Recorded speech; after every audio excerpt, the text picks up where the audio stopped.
تو اس کی جھنجھلاہٹ ہے وہ کبھی اس طرح سے نکلتی ہے اور کبھی اس طرح سے نکلتی ہے کہ وہ ہم پولیشن سپورٹ فنڈ میں وہ کر دیں، کمی کر دیں. وہ کمی کریں یا اضافہ کریں اس سے کوئی فرق نہیں پڑتا. پچھلے 2012-13 کے بعد سے امریکہ نے کوئی فنڈ نہیں دیا، بلکہ پاکستان کی بہت بڑی رقم اربوں ڈالر امریکہ کی طرف واجب الادا ہے. Pollution support fund, pollution support fund ہے کیا؟ امریکی تو پاکستان کی فیسلٹیز یوز کرتے ہیں افغانستان جانے کے لیے، اس کا بل ہے آسان لفظوں میں. جی اب وہ ان کی طرف کئی ارب ڈالر ان کی طرف واجب الادا ہے، وہ پہلے وہ تو ادا کریں. مزید جو ہمیں انہوں نے جو کمی کرنی اضافہ کرنا اس کا تو میٹر ہی نہیں کرتا. جی اور دوسری بات یہ کہ طویل عرصہ ہو چکا پاکستان امریکی امداد پر نہیں ہے، اور نہ ہی امریکہ نے پاکستان کو موجودہ حالات کی بات کر رہا ہوں پچھلے 5-10 سال میں ہمیں کوئی امداد دی. اور ابھی جو ان کی طرف سے اعلان ہو رہے ہیں جس کا یہ آغاز تو جنوری میں ہوا نا، جب ٹرمپ صاحب نے کہا کہ ہم سے پیسے لے کے کوئی ہماری بات نہیں سنتا، تو وہ بھی اس نے فکر غلط کی. اس نے کہا جی 35 ارب ڈالر، حالانکہ پاکستان کو 35 ارب ڈالر تو ملا ہی نہیں. بالکل. اور جو رقم ملی ہے تھوڑی بہت اس کا بھی پاکستان نے فوری طور پر جواب دے دیا کہ ابھی تمہاری رقم بھی تم لوگوں کی خرچ ہوئی ہے، اور زیادہ جو اس میں رقم ہے وہ پاکستان کا بل ہے پولیشن سپورٹ کی قیمت میں. اس کو ذرا سفارتی زبان میں خوبصورت نام دیے گئے ہیں، لیکن حقیقتاً وہ وہی ہے کہ جو امریکہ پاکستان کی فیسلٹیز کو استعمال کر رہا ہے اس کو بل دیتا ہے. جی سیف اللہ صاحب آپ کیا سمجھتے ہیں، جی سیف اللہ صاحب آپ کیا سمجھتے ہیں جو آئندہ حکومت ہوگی وہ امریکہ کے ساتھ چل پائے گی جو معاملات چل رہے ہیں؟ دیکھیں امریکہ نے جس طرح سے رویہ اختیار کیا ہوا ہے، آنے والی حکومت ابھی آئی نہیں ہے اور اس کے حوالے سے پہلے سے ہی وہ انہوں نے ہنگامہ اٹھا دیا ہے. جی تو اس سے کم از کم پاکستان میں کوئی بھی حکومت آئے وہ امریکہ کے ساتھ انڈر پریشر نہیں آئے گی. بالکل. یہ اس سال کے شروع میں ہی جب ٹرمپ نے پاکستان کو تھریٹ کیا تھا اس کے فوراً بعد ہی یہ طے ہو گیا تھا. جی یعنی یہ کوئی جذباتی بیانات نہیں ہے، یا میں جو بات کر رہا ہوں یہ کوئی جذباتی بات نہیں ہے. پاکستان کے متعلقہ اداروں نے باوجود اس کے کہ پاکستان کے اداروں کے سیاسی اور غیر سیاسی اداروں کے درمیان تناؤ کی کیفیت تھی، اس کے باوجود اجلاس ہوئے، بیٹھ کے ایک پالیسی طے کی تھی کہ ہم نے اب امریکہ کا دباؤ برداشت نہیں کرنا. اب برطانیہ کا ایک تھنک ٹینک ہے رائل یونائٹڈ سروسز انسٹیٹیوٹ، اس کی رپورٹس دیکھ لیں. فروری مارچ میں بھی غالباً اس نے رپورٹ پیش کی تھی کہ پاکستان میں اس وقت جو ڈاکٹرائن یوز کیا ہے اسے برطانوی تھنک ٹینک نے جو باجوہ ڈاکٹرائن کا نام دیا، لیکن میں اسے پاکستانی ڈاکٹرائن کہوں گا. جی تو پاکستان کی جو ڈاکٹرائن ہے یہ ماضی کے مقابلے میں بہت مضبوط اور بہت بہتر ہے. جی اس کی وجہ ہے کہ پاکستان اب امریکہ سے پیچھے ہٹ رہا ہے. اور پیچھے ہٹنے کا یہ مطلب نہیں کہ ہم کسی اور کا دم چھلا بننے جا رہے ہیں، اکثر آزادی کی طرف جا رہے ہیں. سب سے زیادہ نقصان پاکستان کو یہ ہو سکتا تھا نا کہ امریکی ویپن ہمیں نہیں ملے گا. ہم پہلے ہی امریکی ویپن چھوڑ چکے ہیں، بہت سارے ویپن میں ہم خود کفیل ہو گئے ہیں، اور بہت سارا ویپن جو ہے وہ ہمیں چائنا کے ساتھ مل کے بنا رہے ہیں یا اس سے لے رہے ہیں. رشیا ہمارے پاس اویلیبل آپشن ہے، اور ہمارا پاکستان اور رشیا کے تعلقات الحمدللہ بہت اچھے جا رہے ہیں. ترقی ہے وہاں پہ ہمیں، یعنی اب ہمارے پاس اپرچونٹی زیادہ ہے، ہمارا دوستوں کا گروپ بڑا ہو گیا ہے. بالکل. تو یہ سب کچھ ہمیں اسی صورت میں ملا کہ ہم امریکہ کے ہاتھ دباؤ سے نکلے ہیں. جی اور آزادی بہرحال ایک مرتبہ مل جائے تو پھر انسان دوبارہ بالکل سیف اللہ صاحب بالکل پاکستان امریکہ کے دباؤ سے پاکستان نکل چکا ہے. آپ کا بہت شکریہ، آپ نے ہمیں وقت دیا. یہ تھے ہمارے ساتھ سینئر صحافی سیف اللہ خالد صاحب. ہم اپنے پروگرام کے دوسرے حصے کی طرف بڑھیں گے کہ پاک چائنا تعلقات، کیونکہ جب امریکہ پاکستان پہ دباؤ ڈال رہا ہے اس کی ایک بڑی وجہ یہ بھی ہے کہ پاکستان سی پیک پر کام کر رہا ہے جو پاکستان کا تاریخی منصوبہ ہے. پاک چائنا تعلقات کے حوالے سے بہت سارے شکوک و شبہات بھی ظاہر کیے جاتے ہیں. امریکہ نے بھی کہا کہ پاکستان کو جو ہم قرضہ دیں گے وہ IMF کی طرف سے جو قرضہ ہوگا وہ چین کو نہ دیا جائے، سی پیک میں استعمال نہ کیا جائے، چینی قرضے اتارنے کے لیے استعمال نہ کیا جائے. پاک چائنا تعلقات کے حوالے سے کیا صورتحال ہے اور کیا پاکستان کو چینی قرضوں سے کوئی نقصانات بھی ہو سکتے ہیں، اسی حوالے سے ہم نے ایک ڈاکومنٹری بھی تیار کی ہے وصال اردو کی طرف سے، اسپیشل ڈاکومنٹری ہے۔ سب سے پہلے ہم وہ ڈاکومنٹری دیکھیں گے اور پھر اس کے بعد اس حوالے سے ہم بات کریں گے کہ پاک چائنا تعلقات جو ہیں یا سی پیک کے حوالے سے جو معاملات چل رہے ہیں، یہ پاکستان کو جو چین قرضے دے رہا ہے، ان قرضوں سے پاکستان کو کیا کوئی نقصان بھی ہو سکتا ہے؟ کیا پاکستان اب IMF کو چھوڑ کر چین کی طرف جو جا رہا ہے، تو چین کے حوالے سے بہت ساری خبریں بھی مشہور ہیں، بہت سارے واقعات بھی مشہور ہیں کہ چین جن کو قرضے دیتا ہے تو وہاں پر جا کے قبضہ بھی کر لیتا ہے۔ مثلا سری لنکا کی ہمبٹوٹا جو پورٹ تھی اس پر چین نے 99 سال کے لیے چین کو مل گئی ہے، چین نے وہاں پر قبضہ کر لیا ہے، اور اسی طرح بہت سے افریقی ممالک ہیں اور بہت سارے ممالک ہیں۔ تو اس حوالے سے بہت ساری چیزیں یہ ہیں، چین کے حوالے سے کچھ بات ہیں۔ اس حوالے سے ہمارے ساتھ ابھی لائن پر موجود ہیں محترم جناب ڈاکٹر شاہد حسن صدیقی صاحب، سینئر تجزیہ نگار بھی ہیں اور معیشت دان بھی ہیں۔ السلام علیکم ڈاکٹر صاحب، بہت شکریہ آپ نے وقت دیا ہمیں۔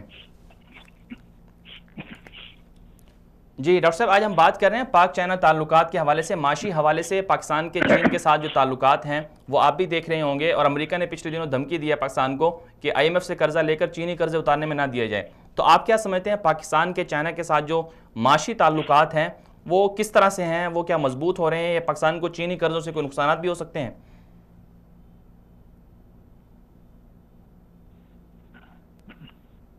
جی ڈاکٹر صاحب، آپ آواز سن پا رہے ہیں؟ ڈاکٹر شاہد حسن صدیقی کو ہم دوبارہ کال پر لینے کی کوشش کریں گے، انہیں غالباً آواز سنائی نہیں دے رہی تھی، لیکن اگر اس سے پہلے اگر ڈاکومنٹری پلے کر لی جائے تو وہ بہت اچھا رہے گا۔ ڈاکٹر شاہد حسن صدیقی صاحب کی طرف سے ہم دوبارہ ان کو کال پر لینے کی کوشش کریں گے اور ان سے جاننے کی کوشش کریں گے کہ کس طرح سے پاک چائنا تعلقات کے جو پاکستان کے جو معاشی تعلقات ہیں آپس میں، ان میں کیا تناؤ ہو سکتا ہے، یا مستقبل میں پاکستان کو جو چین سے قرضے لے رہا ہے اس سے کوئی نقصانات ہو سکتے ہیں۔ اس حوالے سے ہم ڈاکٹر شاہد حسن صدیقی صاحب سے جاننے کی کوشش کریں گے، لیکن اس سے پہلے ایک خصوصی ڈاکومنٹری ہے پاک چائنا تعلقات کے حوالے سے، وہ دیکھیے، اس کے بعد واپس آتے ہیں، ہمارے ساتھ رہیے گا۔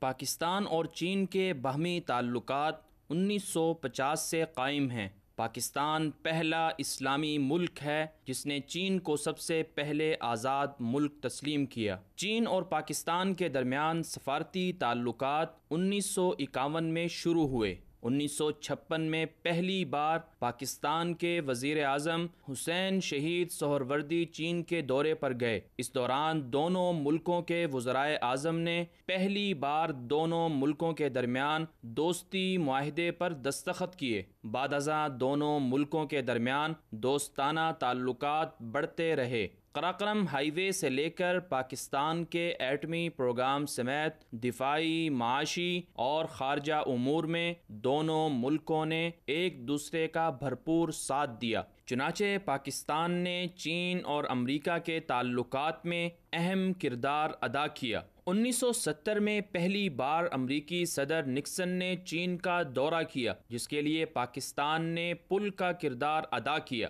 سن 2002 میں پہلی بار چین نے صوبہ بلوچستان میں واقع گوادر پورٹ بنانے میں دلچسپی کا اظہار کیا، جس کا باقاعدہ آغاز 5 جولائی 2013 کو دونوں ملکوں کے وزرائے اعظم نے سی پیک معاہدے پر دستخط کر کے کیا۔ تقریباً 62 ارب ڈالرز کا سی پیک منصوبہ پاکستان کی تاریخ میں سب سے بڑا منصوبہ ہے، جس کے تحت مختلف منصوبوں کو 2030 تک مکمل کیا جائے گا۔ ان منصوبوں میں جنوب مغربی پاکستان سے چین کے شمالی مغربی علاقے سنکیانگ تک گوادر بندرگاہ، ریلوے اور موٹر وے کے ذریعے تیل اور گیس کی کم وقت میں ترسیل کرنا، اور گوادر سے کاشغر تک تقریباً 2442 کلومیٹر طویل راہداری بنانا اور پاکستان میں توانائی اور سڑکیں وغیرہ بنانا شامل ہے۔ دوسری طرف چین پاکستان کو معاشی بحرانوں سے نکالنے کرنے کے لیے مختلف اوقات میں قرضے بھی فراہم کرتا رہا ہے اور آئندہ بھی قرضے دینے کی حامی بھری ہے۔ ماہرین کے مطابق پاکستان پر واجب الادا 91 ارب ڈالر سے زائد بیرونی قرضوں میں 19 ارب ڈالرز چین کا قرضہ ہے۔ اسٹیٹ بینک آف پاکستان کی سال 2017 کی رپورٹ کے مطابق چین کا پاکستان پر کل قرضہ 7.2 ارب ڈالر سے زائد تھا۔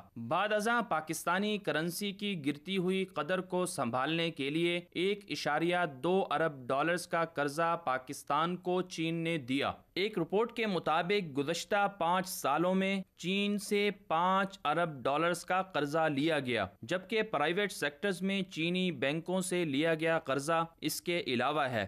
دونوں ملکوں کے درمیان سالانہ تجارت میں بھی پاکستان کو ہر سال اربوں ڈالرز کا خسارہ برداشت کرنا پڑ رہا ہے۔ معاشی ماہرین کے مطابق چینی قرضوں میں شرح سود بہت زیادہ ہوتی ہے۔ چین جہاں کہیں انویسٹمنٹ کرتا ہے اس کا معاوضہ بر وقت وصول کرتا ہے۔ چنانچہ معاشی ماہرین کا کہنا ہے کہ 2024 تک پاکستان کو چین کی انویسٹمنٹ کے عوض 100 ارب ڈالرز تک واپس کرنا پڑ سکتا ہے۔ چینی قرضوں کے حوالے سے دنیا بھر کے معاشی ماہرین ہمیشہ شکوک و شبہات کا اظہار کرتے رہے ہیں۔ چنانچہ بہت سے ممالک نے چینی قرضوں سے شروع کیے گئے منصوبوں کو روک دیا ہے، جس کی ایک مثال نیپال ہے، جہاں چین نے 2.5 ارب ڈالرز کے عوض ایک ڈیم بنانے کا معاہدہ کیا، لیکن نیپالی حکومت نے اس معاہدے کو اس لیے ختم کر دیا کہ اس سے نیپال کے مستقبل کو خطرہ لاحق تھا۔ اسی طرح چینی قرضوں اور انویسٹمنٹ سے متاثر ہونے والے ممالک میں سری لنکا بھی ہے، جہاں چین نے 8 ارب ڈالرز کا قرضہ 6% شرح سود پر ہمبن ٹوٹا نامی پورٹ بنانے کے لیے سری لنکن حکومت کو دیا، مگر 2016 میں سری لنکن حکومت چینی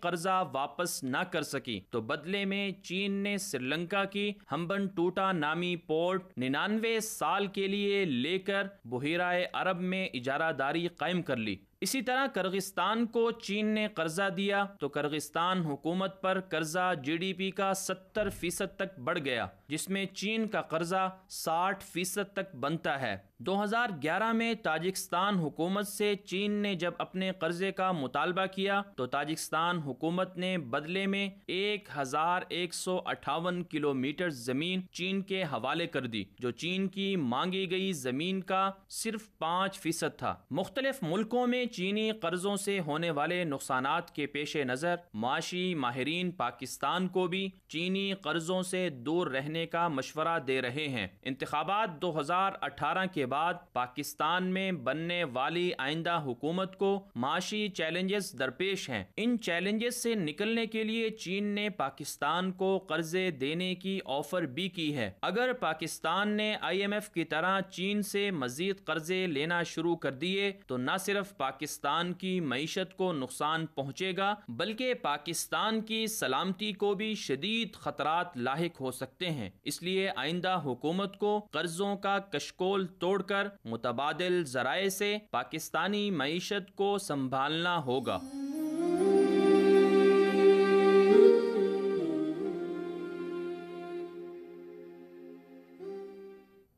ویلکم بیک ناظرین، آج ہم بات کر رہے ہیں پروگرام کے دوسرے حصے میں پاکستان اور چائنا کے تعلقات کس طرح کے ہیں اور ماضی میں پاکستان نے چین کے ساتھ کیسے اپنے تعلقات کو مضبوط کیا اور چین نے بھی پاکستان کی کتنی مدد کی اور اب بھی چین مدد کر رہا ہے، اور اسی حوالے سے پاکستان کے جو معاشی تعلقات ہیں وہ بھی مستحکم ہو رہے ہیں۔ ایک طرح سے بظاہر دیکھا جائے سی پیک بن رہا ہے، بہت تاریخی منصوبہ ہے، لیکن یہ چائنا کے ساتھ جو تعلقات ہیں، کسی بھی ملک کے ساتھ جو تعلقات ہیں، ان میں یہ بات ہمیشہ مد نظر رکھی جاتی ہے کہ توازن اور مساوات اور برابری برقرار رہے۔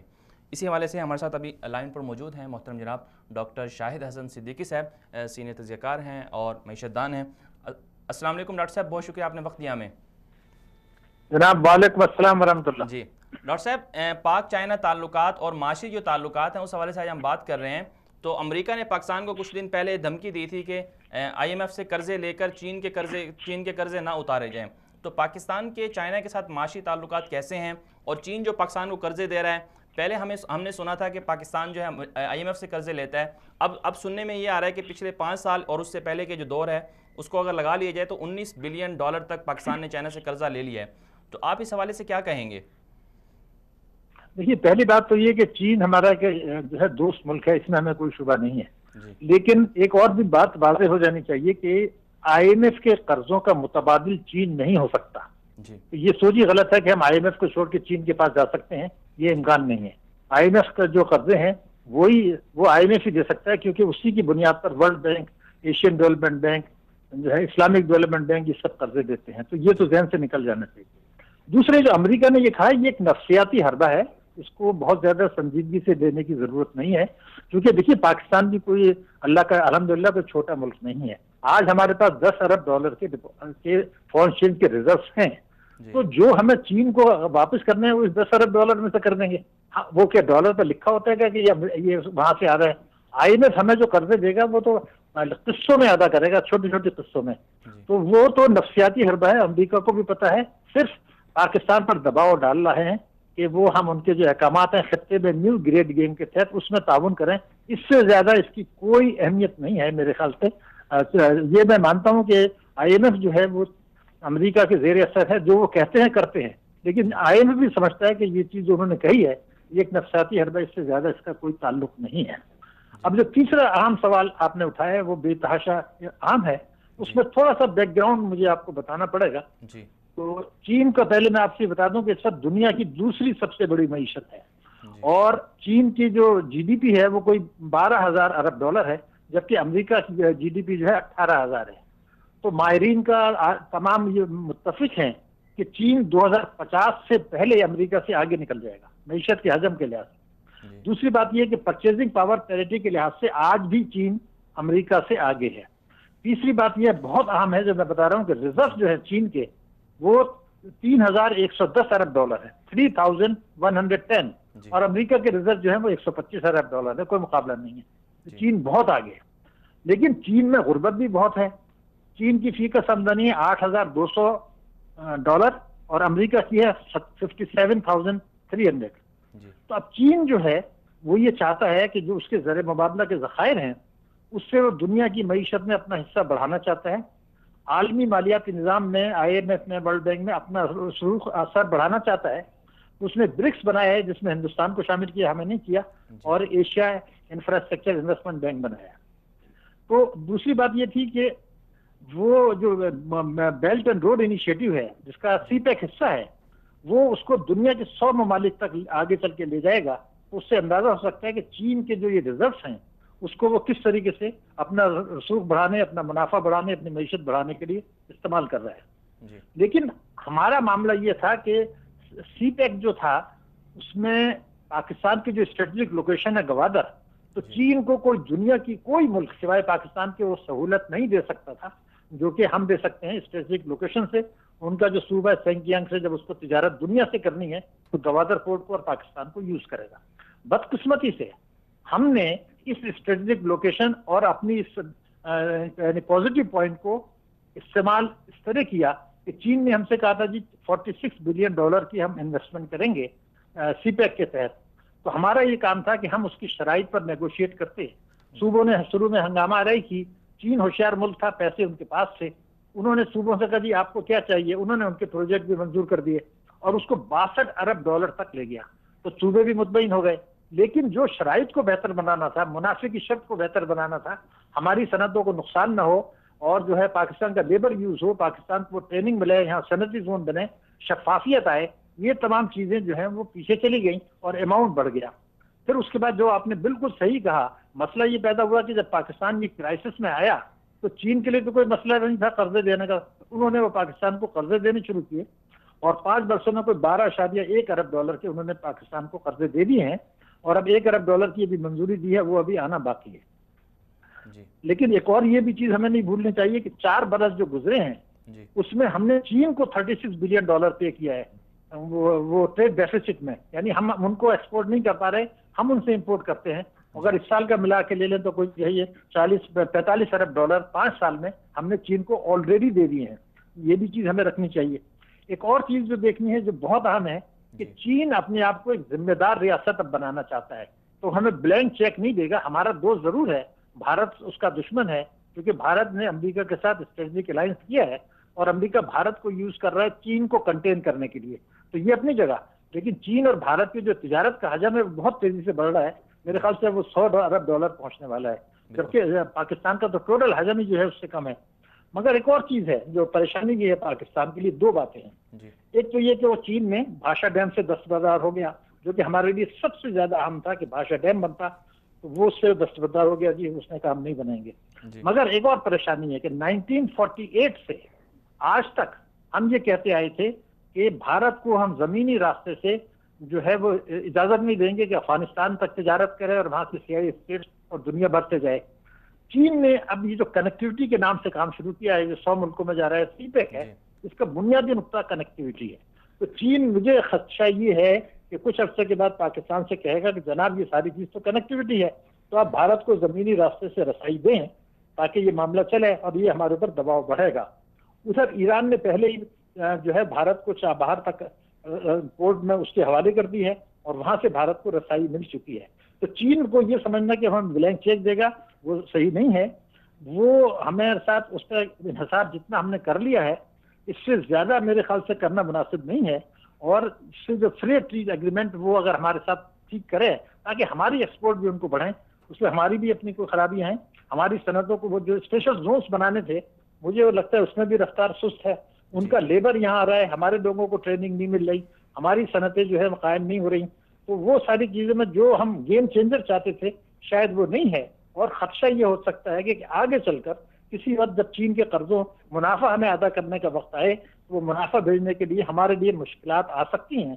ان تمام چیزوں کو سوچ کے ہمیں اپنی پالیسیاں جو ہیں میرے خیال سے وضع کرنی ہوگی افسر نو. مگر چین ایک ہمارا دوست ملک اس لیے اہم ہے کہ دنیا کی دوسری بڑی معیشت ہے، سب سے بڑے ریزروز ہے، اور ہمارے 4 پڑوسی ہیں، ان میں سے 3 سے تعلقات اتنے اچھے نہیں ہیں. اور چین سے چونکہ ہم بھارت کی دشمنی ہے، ہمارا دوست ہے، تو ہمیں اس سے فائدہ اٹھانا چاہیے جو ابھی تک صحیح معنوں میں نہیں اٹھایا. جی ڈاکٹر صاحب، آپ نے کہا کہ بھاشا ڈیم سے چین پیچھے ہٹ گیا، اور ہم یہ بھی دیکھ رہے ہیں کہ چین کی جو مصنوعات ہیں پاکستان میں بہت زیادہ ہو چکی ہیں، جبکہ پاکستان سے جو چیزیں چین میں جاتی ہیں بہت کم ہے، جیسے کہ آپ نے خسارے کا ذکر کیا. اور دوسری طرف اگر ہم امریکہ اور چین کے جو تجارتی تعلقات ہیں ان کو دیکھیں تو وہاں بھی ان کے درمیان جنگ چل رہی ہے. اب چین نے بھی، آج کی جو خبر ہے، چین نے بھی امریکہ کی جو مصنوعات اس پہ بہت زیادہ پابندی لگا دی ہے. تو آپ کیا سمجھتے ہیں کہ کہیں ایسا تو نہیں ہے بھاشا ڈیم سے جو پیچھے ہٹا ہے اس سے بجلی پیدا ہوگی، پھر ہماری فیکٹریز چلیں گی اور مصنوعات بنیں گی، تو کہیں ایسا تو نہیں ہے کہ چینی مصنوعات بہت زیادہ پاکستان میں بڑھ رہی ہیں، تو پاکستان پھر کیسے مقابلہ کرے؟ اور دوسری طرف جیسے آپ نے کہا بھارت کے ساتھ اس کی بہت زیادہ آپس میں جو تعلقات تجارتی وہ بہت زیادہ بڑھ چکے ہیں، تو پاکستان کیوں ایسا نہیں سوچ رہا، پاکستان کی گورنمنٹ یا پاکستان کے ادارے کیوں نہیں سوچ رہے کہ ہم جو درآمدات اور برآمدات میں جو توازن ہے وہ برقرار رکھیں، تعلقات رکھیں، لیکن پاکستان کی معیشت کو بھی تو ہم سٹرونگ کریں؟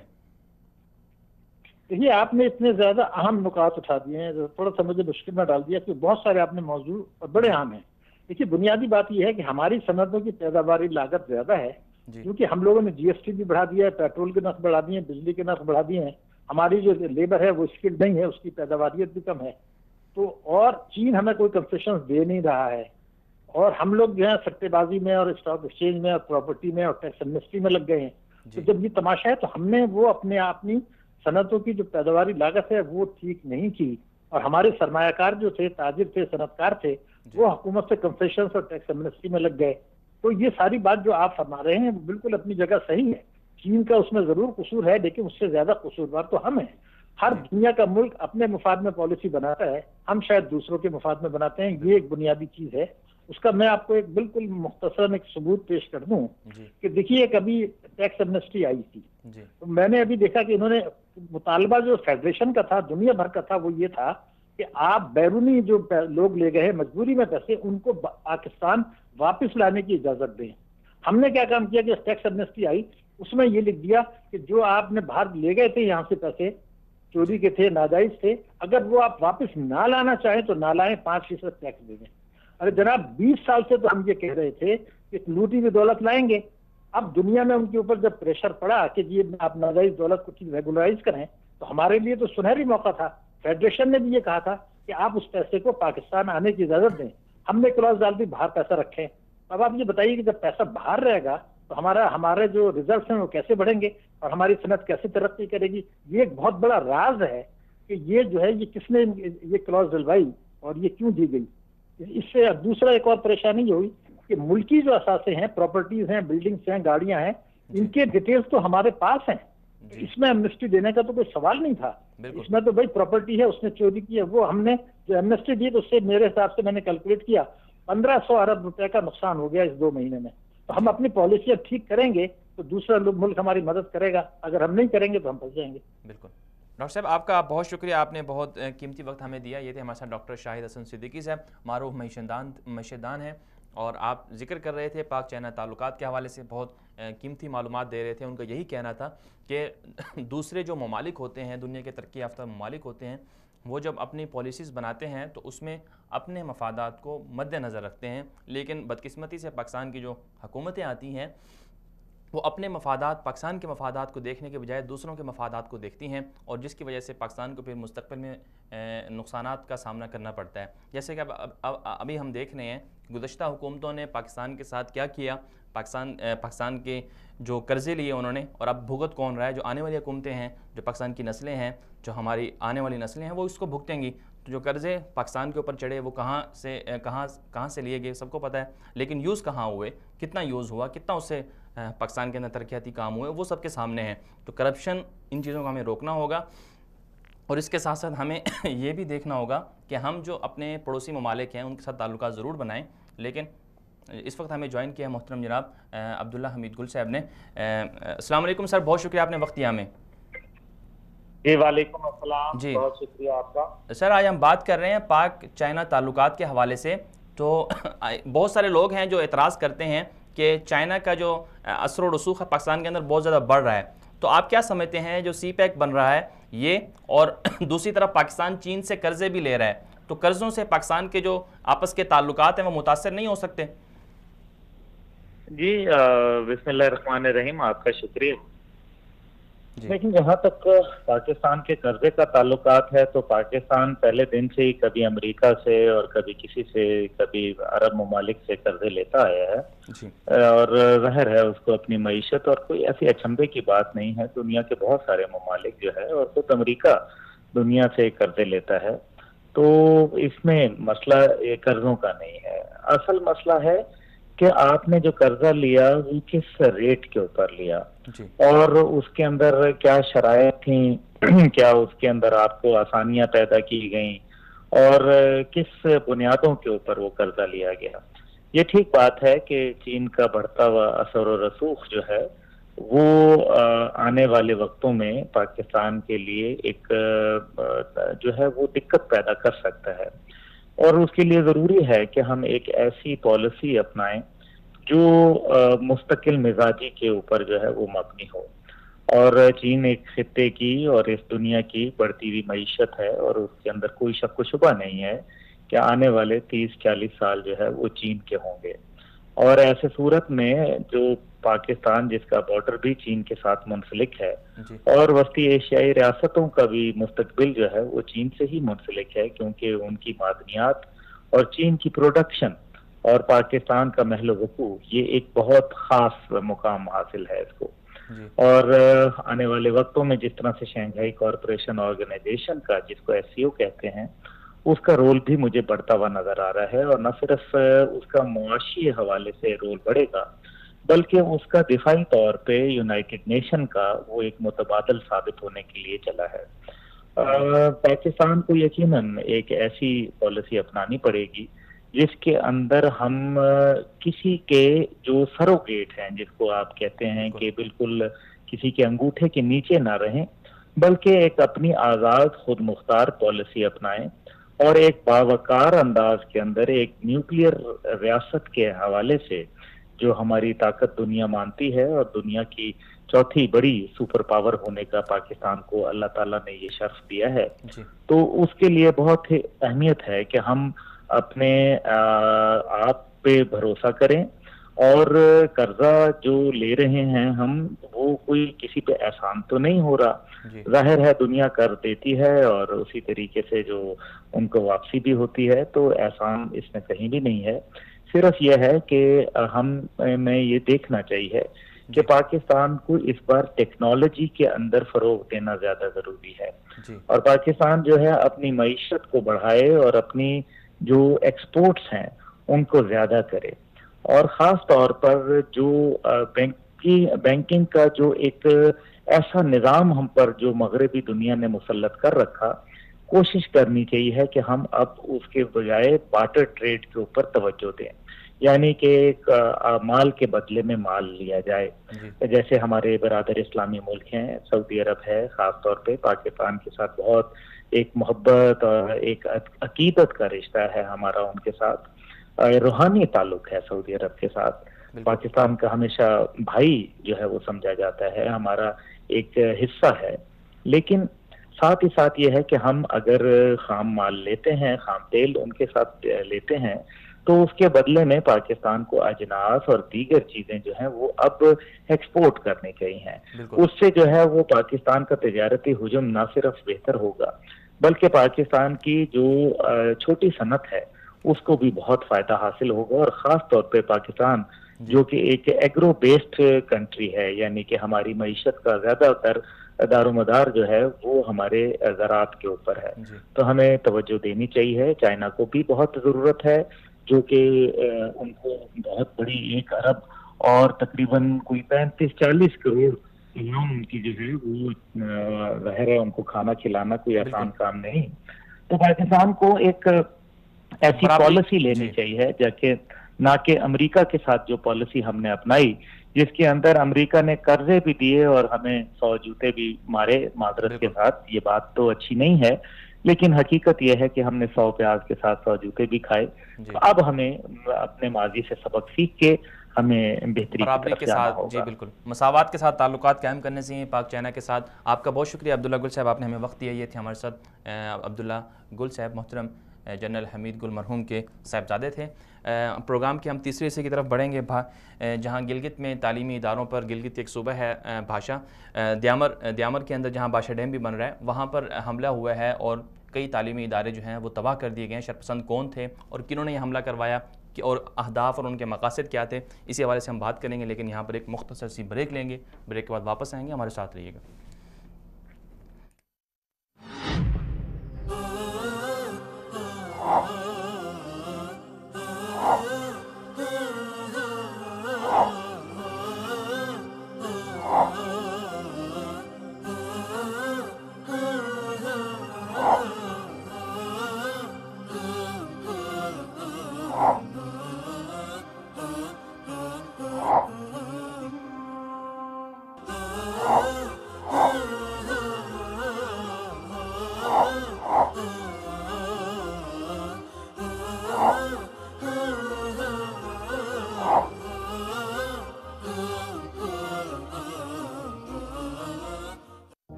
ویلکم بیک ناظرین. پروگرام کے تیسرے حصے میں آج ہم بات کر رہے ہیں کہ گلگت کے صوبہ دیامر کے اندر گزشتہ دنوں جمعہ کی جو شب ہے وہاں پر حملے ہوئے ہیں تعلیمی اداروں پر.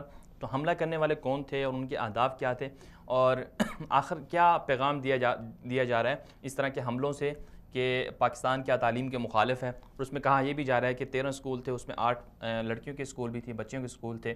تو یہ حملہ کرنے والے کون ہیں؟ اور سب سے اہم بات یہ ہے کہ جہاں پر یہ حملہ ہوا، جس صوبے میں یہ حملہ ہوا، جس ضلع میں یہ حملہ ہوا، وہاں سے سی پیک کا جو روڈ ہے وہ بھی وہاں سے گزر رہا ہے.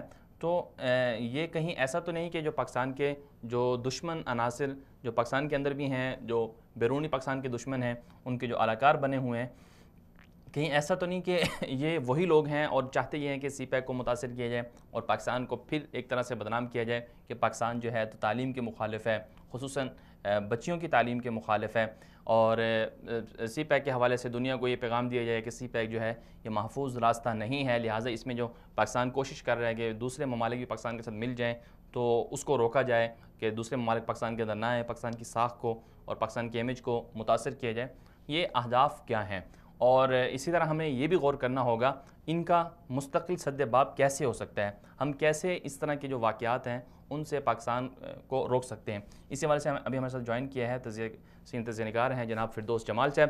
السلام علیکم فردوس صاحب، بہت شکریہ وقت دیا آپ نے ہمیں. فردوس صاحب یہ بتائیے گا کہ دیامر کے اندر جو تعلیمی ادارے تھے وہاں پر حملہ ہوا ہے، اسکول بھی اڑائے گئے ہیں، تو اس حوالے سے آپ کیا کہیں گے کہ حملہ کرنے والے کون ہیں اور انہوں نے یہ حملہ کیوں کیا، ان کے اہداف اور مقاصد کیا ہیں؟ سب سے پہلے تو بہت شکریہ آپ کا کہ اس مشہور پروگرام رکھا. اور افسوسناک واقعہ ہے یہ، اور یہ پہلا واقعہ نہیں ہے، ماضی میں بھی دیامر میں اس طرح کے واقعات ہوتے رہے ہیں. تعلیمی اداروں کو نشانہ بناتا دیا ہے اور ماضی میں بارود سے اڑائے گئے تھے سکول دیامر کے اندر. بنیادی طور پہ یہ 3 اکائیاں ہیں دیامر کی. دیامر جو ضلع ہے اس کا ہیڈ کوارٹر چلاس، اور چلاس میں 3 جگہوں پہ سکول چلائیں گے. رونائی نام کا ایک گاؤں ہے، وہاں پہ یہ سکول تھا، اور اسی طرح تھور نالے میں سکول تھا، ہوڈر میں سکول تھا. تو ایک یہ اکائی تھی جو ہیڈ کوارٹر میں، وہاں پہ سکول چلائے گئے 3. اور اس کے بعد سے دیامر کی دوسری تحصیل ہے جس کو تانگیر کہا جاتا ہے، وہاں پہ جگلوڈ نام کی ایک جگہ ہے، وہاں پہ سکول جلایا گیا. اس کے بعد گلی بالا اور گلی پائن میں سکول چلائے گئے. اسی طرح تیسری جگہ جہاں پہ سکول چلائے گئے ہیں وہ داریل ہے، اور داریل کے گیال میں جی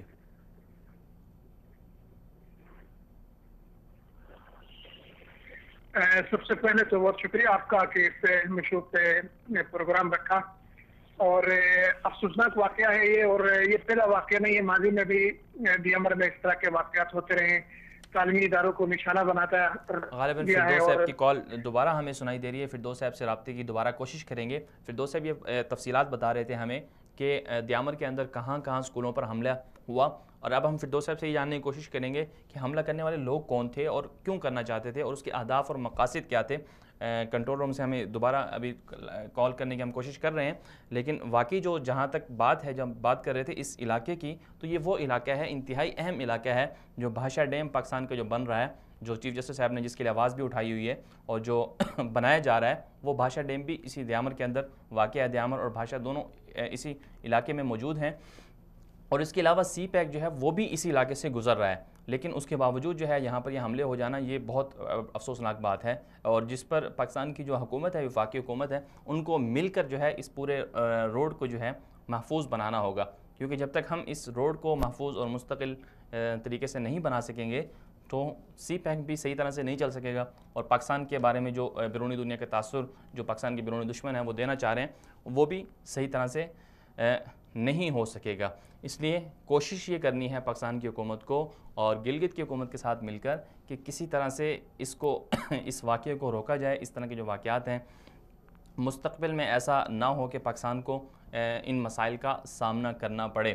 اور سب سے اہم بات یہ ہے کہ بدقسمتی سے گلگت بلتستان کے ساتھ جو پاکستان کے وفاقی حکومت کے تعلقات ہیں وہ بہت کمزور ہیں، کمزور بنسبت اس کے کہ پاکستان نے اگرچہ اس کو صوبے کا ایک طرح کی درجہ صحیح طرح سے قرار نہیں دیا، اور بہت سارے جو قوانین ہیں پاکستان کے وہ گلگت بلتستان میں لاگو نہیں ہوتے ہیں. گلگت بلتستان کو ایک الگ سے وہ بنایا ہوا ہے، لیکن اس میں ہونا یہ چاہیے کہ جس طرح پاکستان نے دیگر صوبوں کو حقوق دیے ہوئے ہیں وہ گلگت بلتستان کو بھی دیے جائیں، کیونکہ جب تک ایسا نہیں ہوگا تو اس سے بہت سارے نقصانات ہو سکتے ہیں.